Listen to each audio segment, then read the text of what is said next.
Welcome to the English with Kirsty podcast from www.englishwithkirsty.com.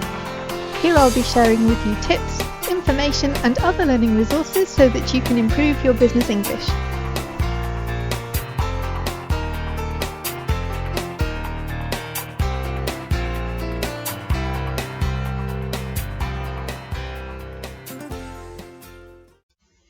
Hello and welcome to episode 85 of English with Kirsty, and today it's time for a Wise Old Owl episode, but something that covers a few more words than ones that we've had before. So today I'm looking at words that follow look, because someone said to me the other day, what word should I use after look? And I said, well, it really depends what you're saying. There are lots of words you can use after look, and it really depends on the context, and also it can make a sentence wrong if you choose the wrong one. So people say things like, I'm going to look on my diary, or look on this report when it's look at, or I'm going to look after something, which when they really want to say look for something. So I want to look through 10 words that can follow the word look and show how they should be, give examples to show how they should be used.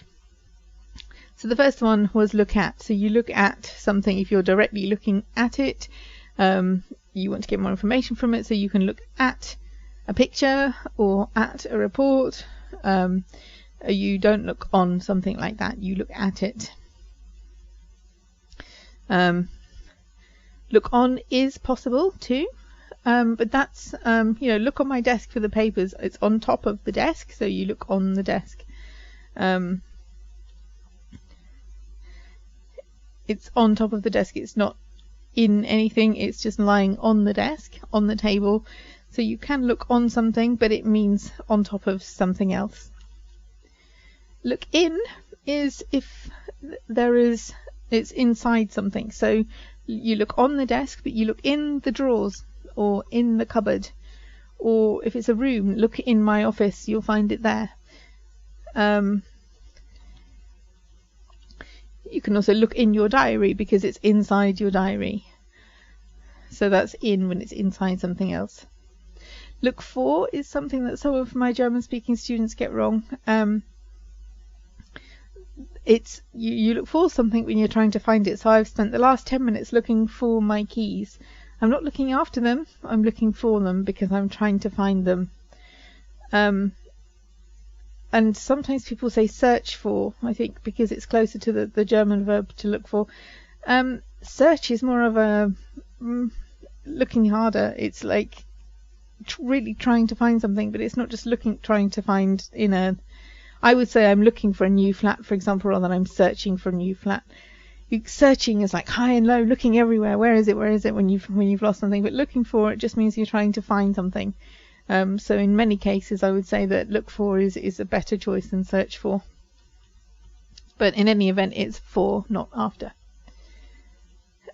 Look after is when you're taking care of something. So I'm looking after my friend's dog while she goes on holiday, something like that. You're looking after children, animals. Maybe you're taking care of customers while your colleague's away who normally do it, but you're taking care of something. So if you can swap out look after for taking care of, then it's generally going to be okay. Look up can have two word meanings. You can look up because you're looking down at your work and then somebody comes into your office and you look up to see who it is. Or it can be you have a word in a dictionary and you look it up to find out what it means. So you can look words up in a dictionary, or you can look up from what you're doing. Or you can look up information on the internet. If you need to find out something, one of the first places I go is Google, so I'll look it up on Google. Look out. If you say to someone, look out, it means something bad is about to happen to them and they need to pay attention or take action to avoid that thing happening. So it's like a way of saying be careful. You can look out of a window because you're looking from there out into the world. You can also look out for something. It means you're kind of watching and waiting for it. So look out for our new product line that's coming out next month. Or look out for the information that I'm sending you. It will be with you in the next a couple of days, something like that. So it means you're kind of waiting for something and you're expecting it, so you're looking out for it. Or it can be something that you want to avoid, like if you're going for a walk, look out for rabbit holes, because you might trip over and hurt yourself. So it's kind of being aware of something as well.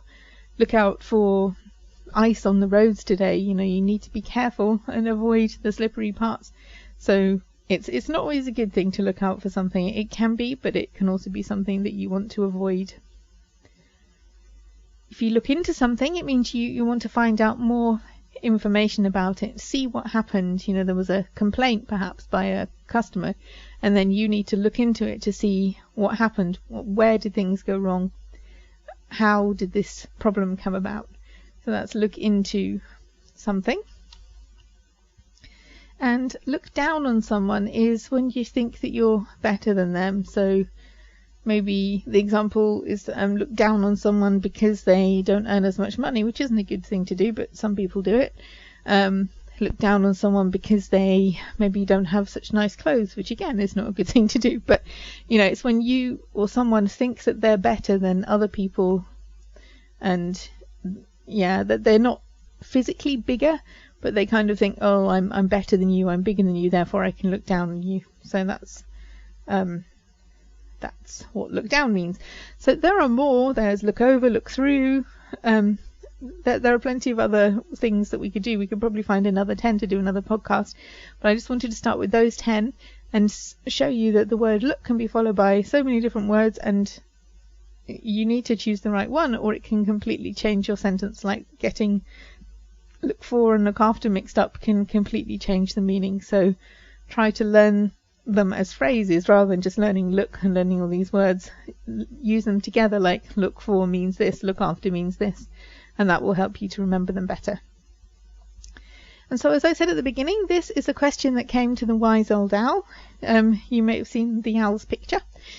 If you have questions, then you can send them to me via the show notes page, which is englishwithkirsty.com/podcast/episode 85, or you can find me on Facebook, which is English with Kirsty, or on Twitter, which is English with K, the letter K, because English with Kirsty was too long for Twitter. So Twitter is English with K. I'm on Sing as well as Kirsty Major. There's plenty of places to find me. So if you have a question for the wise old owl, you can send it through the show notes page or any of these other places. So questions about vocabulary, about how to use the right grammar, how to put together good sentences, any language study tips, or what does something mean, or idioms, or anything to do with the English language. Send your questions to the wise old owl and he'll do his best to answer them. Okay, so that's the end of this episode. If you want to support the podcast, it would be really great if you could share it with your friends. If you enjoy it and you know someone else who would enjoy it, then it would be lovely if you could let them know and pass it on, either sending it to them or just sharing it on social media. I would really appreciate that. And if you're in England or the UK and Germany and you want to support by using my Amazon link, I would be very grateful. It doesn't cost you anything, but it means that I receive a small percentage of any sales made. So if you use my link instead of Amazon.com or If you use my link instead of Amazon.co.uk or Amazon.de, then it doesn't change anything for you, but I receive a small amount from that. So, but if you're in anywhere else in the world, you can still let people know about the podcast if you think they would enjoy it. So have a great week and have fun learning English.